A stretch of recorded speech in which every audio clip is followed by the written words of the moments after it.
Yo la team, j'espère que vous allez bien, que vous passez une excellente journée. On se retrouve ce soir pour une toute nouvelle vidéo de paris sportif avec un week-end tout simplement XXL en termes de football. Je te fais un petit résumé. Lens-Lille, Marseille-PSG, Arsenal-Liverpool, Inter-Juventus, Real Madrid-Barcelone, Galatasaray-Beşiktaş d'Istanbul. Tu l'auras compris, on est sans doute sur le plus gros week-end concernant les championnats nationaux sur l'année 2024-2025. Et comme tu le vois, le match entre le Real et le Barça, c'est en exclusivité sur mon groupe Telegram. Donc n'hésite pas à nous rejoindre car dessus, je t'ai envoyé mon avis sur ce match, sur PSG-Marseille, enfin en tout cas Marseille-PSG, mais également Arsenal-Liverpool. Donc si tu n'es pas encore sur le canal Telegram, honnêtement, c'est le moment de nous rejoindre. Le lien est tout simplement en commentaire épinglé. C'est un canal 100% gratuit sur lequel je donne des pronostics publics, mais également où j'annonce un peu l'actualité de mon site internet Parieur Foot. Donc n'hésite pas à nous rejoindre. Le lien, comme je te l'ai dit, il est en commentaire épinglé. On commence avec Naples qui reçoit Lecce, privé de Coupe d'Europe. Cette année, le Napoli s'en sort plutôt très bien en Serie A. Pour l'instant, ils sont premiers du championnat. Défensivement, c'est une masterclass, mis à part la claque reçue lors de la J1 contre l'Hellas Vérone sur le score de 3-0. Cette équipe de Naples n'encaisse quasiment pas de but. Seulement 2 buts encaissés sur les 7 dernières rencontres. Et forcément, avec l'arrivée d'Antonio Conte, on le savait que cette équipe du Napoli allait être très compliquée à bouger. À côté de ça, l'adversaire du jour, il est mais largement à la portée des Napolitains. Lecce reste sur une lourde défaite, 6-0 à domicile contre la Fiorentina. Et là aussi, il y a également une stat très importante, c'est le nombre de buts marqués. Cette équipe n'y arrive pas du tout depuis le début de saison. Seulement 3 petits buts marqués. Et dans ces gros matchs contre l'Atalanta, l'Inter ou le Milan AC, à chaque fois, Lecce a été incapable de marquer ne serait-ce qu'un but. Donc sur ce coup, il y a quand même un pronostic qui est assez sympa. Alors c'est toujours risqué de jouer ça, mais en tout cas la cote est intéressante. C'est Lecce ne marque pas, c'est coté à 1,68. Et honnêtement sur ce coup, c'est clairement value bet. Direction la Bundesliga où Augsbourg reçoit Dortmund après un début de saison plutôt cohérent défensivement. Ça y est, on retrouve le Borussia Dortmund est capable d'encaisser 5-6 buts à l'extérieur comme on le voit depuis maintenant quelques semaines. 6 matchs de suite sans clean sheet et tout de même 16 buts encaissés, une moyenne de 2,5 buts encaissés sur les 6 dernières rencontres. Ça fait beaucoup quand même pour une équipe qui vise forcément le titre. À côté de ça, offensivement, ça reste quand même une masterclass. Guirassy se met à marquer énormément. Il y a Malen, il y a Adeyemi. Il y a du talent offensif du côté de Dortmund. Mais attention à Augsbourg qui depuis le début de saison a toujours marqué au moins 2 buts à domicile. Une équipe d'Augsbourg qui avait réussi à embêter l'an passé Dortmund avec un match nul, un but partout. Au vu du retard déjà de Dortmund en championnat, la victoire est obligatoire, même s'ils seront sans doute fatigués de leur match contre le Real Madrid. Une fatigue que Augsbourg pourra sûrement profiter, dans le sens où, comme je te l'ai dit, cette équipe est très prolifique à domicile.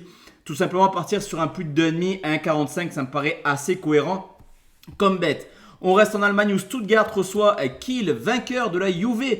En Ligue des Champions, Stuttgart commence plutôt bien sa campagne européenne. Une victoire, un nul, une défaite contre le Real Madrid. En championnat, c'est un petit peu différent. Cette équipe est un peu larguée déjà concernant les places qualificatives pour la prochaine Ligue des Champions. C'est l'objectif de Stuttgart, retrouver la LDC dès l'an prochain. L'occasion, elle est en or de prendre 3 points ce samedi. Attention quand même, car les Leverkusen avaient calé justement contre cette équipe de Kiel, une équipe de Kiel qui encaisse toujours du but depuis le début de saison. Pour eux, la marche est un peu trop haute.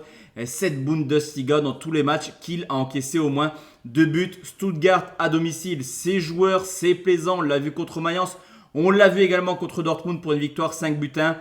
Pour moi, si Stuttgart a des ambitions, c'est les 3 points et rien d'autre. Donc victoire de Stuttgart et plus de 2,5 buts, c'est coté à 1,50. Direction les Pays-Bas où PSV Eindhoven reçoit Zwolle, plutôt inoffensif contre le Paris Saint-Germain malgré un match nul, un but partout. Cette équipe du PSV marche clairement sur l'eau en championnat, que ce soit l'an passé mais également cette saison. 9 matchs, 9 victoires, 29 buts marqués. Ça y est, le PSV est déjà quasiment champion des Pays-Bas au bout de seulement 9 petites journées au vu de l'avance sur le Feyenoord et l'Ajax d'Amsterdam. De son côté, Zwolle devrait, comme tout le monde, on va dire, prendre des valises du côté du PSV. D'ailleurs, le premier gros test de Zwolle s'est conclu par une lourde défaite 5-1 à domicile contre le Feyenoord. Et l'an passé également, match aller, match retour 4-0, 7-1 pour le PSV Eindhoven. Ça fait quand même 11 matchs de suite également que le PSV s'impose contre Zwolle avec toujours ces 2 petits buts marqués. Donc tu l'as compris, la victoire du PSV et les cadeaux. On va rajouter un buteur. On attend quand même qu'il soit titulaire. Mais PSV plus De Jong à 1,55, je trouve que c'est plutôt sympa.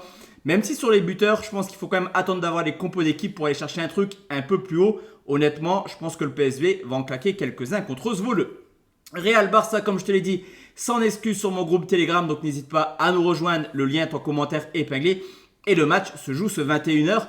Samedi, à 21h. On enchaîne avec l'Inter de Milan qui reçoit la Juventus. Le match n'est pas forcément décisif pour le titre, mais en tout cas, en termes de prise de conscience, on va dire, il est ultra important. Avantage psychologique, forcément, au vainqueur, on le sait. Cet aspect psychologique, il est ultra important dans le football. Pour l'instant, on peut tranquillement mettre un léger avantage à l'Inter de Milan, dans le sens où, historiquement, on a plutôt tendance à voir l'Inter ne pas perdre contre la Juve.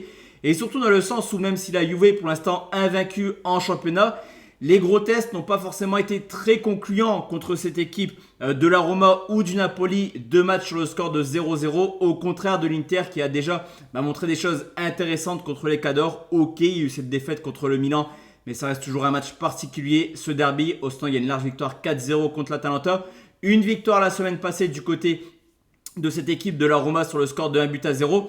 Donc moi je vais mettre un petit avantage à l'Inter. Ce qui est sûr, c'est que mis à part en 2018 où la Juve s'est imposée 3-2, c'est des matchs assez fermés. Donc je vais prendre Inter ou nul et moins de 3,5 côté à 1,52. Le Betis Séville qui reçoit l'Atlético de Madrid humilié face au LOSC. Il n'y a pas d'autre mot, humilié face au LOSC. En Ligue des Champions, l'Atlético Madrid aura à cœur de rebondir directement. Ça tombe bien. En Liga, pour l'instant, tout se passe plutôt bien. 5 victoires, 5 nuls en 10 matchs. L'équipe invaincue encore avec le Real Madrid. Est-ce que Madrid restera invaincu après le Classico? C'est la grande question qu'on peut se poser tranquillement. En termes de fraîcheur physique, les 2 équipes sont au même stade. Madrid a joué mercredi, le Betis Séville a joué jeudi. Avec encore une fois des points perdus bêtement pour le Betis à domicile contre Copenhague. Et c'est un peu la continuité quand même de cette saison. Une équipe qui montre quand même quelques difficultés. Et surtout, dans ces gros matchs, en témoigne une stat également plutôt inquiétante. C'est que sur les 10 dernières réceptions de l'Atlético Madrid, il y a seulement une petite victoire. Ce qu'a loupé Sorloth contre le LOSC, je ne pense pas qu'il loupera toutes les semaines. Donc je le vois également assez revanchard. L'attaquant norvégien, je prends une victoire de l'Atlético remboursé 6 nuls. C'est coté à 1,56. On ne sait jamais avec Madrid. Et enfin, le dernier match, c'est Galatasaray contre le Beşiktaş d'Istanbul. C'est un derby, là aussi, d'Istanbul. Mais c'est surtout la revanche de la Supercoupe où Galatasaray s'était lourdement incliné sur le score de 5-0. Depuis, il y a pas mal de choses qui se sont passées. Cette équipe de Galatasaray performe. On l'a vu l'an passé à domicile. 18 victoires, 1 défaite en 19 matchs de championnat. Pour l'instant, c'est quasiment un carton plein en championnat, 8 victoires, 1 match nul, 0 défaite, tu l'auras compris. Galatasaray est forcément favori pour les bookmakers. Attention quand même, car le Beşiktaş Istanbul est également invaincu cette saison. Mais je me dis quand même que la défaite 5-0 en Supercoupe, elle doit encore rester là du côté de Galatasaray, mais également des supporters. D'ailleurs aussi, historiquement, ce derby tourne largement à l'avantage des locaux. 6 victoires, 1 nul sur les 7 derniers matchs. La cote est intéressante, vraiment moi je l'aime bien. Donc je vais prendre la victoire de Galatasaray 1,80 pour ceux qui veulent sécuriser. Nul remboursé si Galatasaray, vous commencez à connaître la machine. Mais en tout cas, je vais la prendre en sec, cette victoire. Très bonne soirée à tous et à toutes. De notre côté, on se retrouve lundi pour enchaîner une nouvelle semaine de championnat. À bientôt. Et pour ceux qui veulent des pronostics tout le week-end, les gars, sur Telegram que ça se passe. Honnêtement, c'est un week-end de malade mental. Ciao, ciao les gars. À bientôt.